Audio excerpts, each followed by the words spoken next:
Bienvenue dans ce nouvel épisode. Aujourd'hui, nous posons une question essentielle. Les États du nord-ouest de l'Afrique sont-ils à l'aube d'un conflit majeur ou parviendront-ils à préserver la stabilité de leur région? Dans un monde en plein bouleversement, où les grandes puissances redessinent les lignes d'influence, cette partie du continent africain se retrouve au cœur d'un jeu géopolitique aux enjeux cruciaux. Les États-Unis, la Russie et la Chine orchestrent une nouvelle répartition des sphères d'influence, redéfinissant ainsi les rapports de force mondiaux.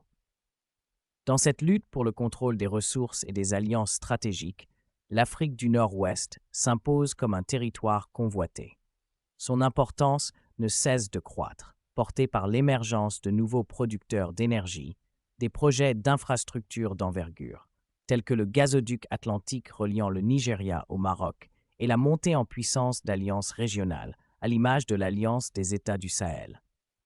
Face à cette dynamique, l'Europe, affaiblie par des crises économiques à répétition, adopte une posture ambivalente.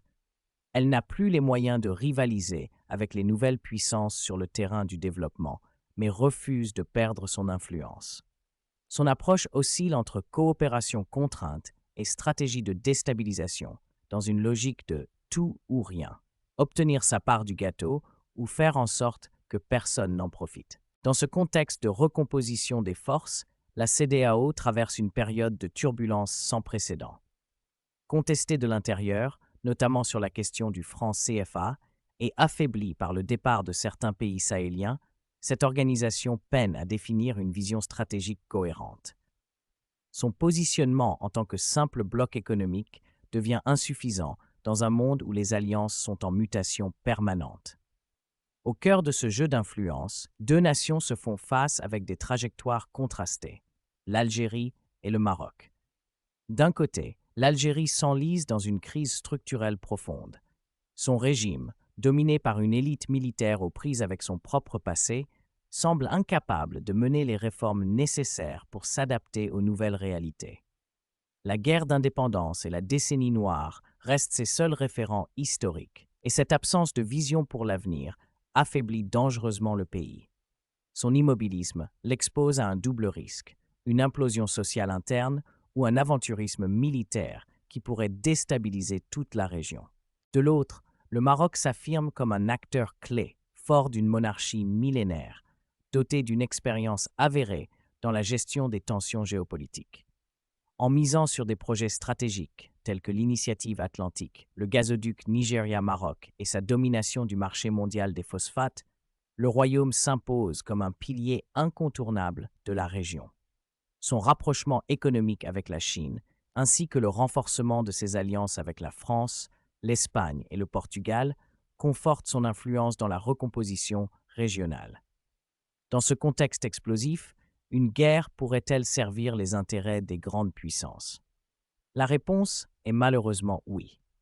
Un conflit dans cette région permettrait à certains acteurs extérieurs de freiner l'émancipation économique et politique des États africains, affaiblir un pays leader comme le Maroc qui incarne une vision d'indépendance et de souveraineté pour l'Afrique, justifier une mainmise sur les ressources énergétiques et le contrôle des routes d'approvisionnement, imposer aux nations de la région une dépendance sécuritaire accrue, les forçant à se placer sous la protection d'une puissance étrangère.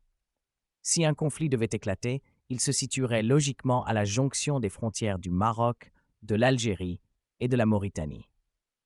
Une zone stratégique où se croisent les ambitions énergétiques, économiques et militaires. Mais l'issue n'est pas encore écrite. Le Maroc dispose d'un atout majeur, sa capacité à anticiper et à manœuvrer habilement pour éviter une escalade militaire. Sa diplomatie pragmatique et son ancrage institutionnel lui permettent de jouer un rôle de stabilisateur régional. En revanche, l'Algérie représente un facteur d'incertitude.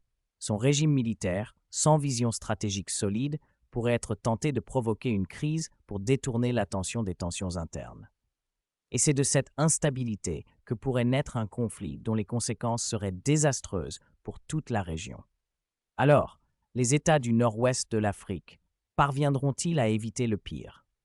Tout repose sur leur capacité à renforcer leurs alliances régionales, à éviter les pièges des puissances extérieures et à construire une alternative à la logique du chaos et de la confrontation.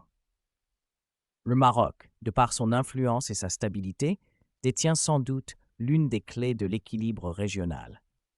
Reste à savoir si les autres nations sauront reconnaître cette opportunité et s'engager sur une voie de coopération plutôt que de confrontation. Une question qui reste ouverte. Merci d'avoir suivi cet épisode. Partagez vos réflexions dans les commentaires, échangez avec nous et retrouvons-nous bientôt pour un nouvel éclairage sur l'actualité géopolitique mondiale.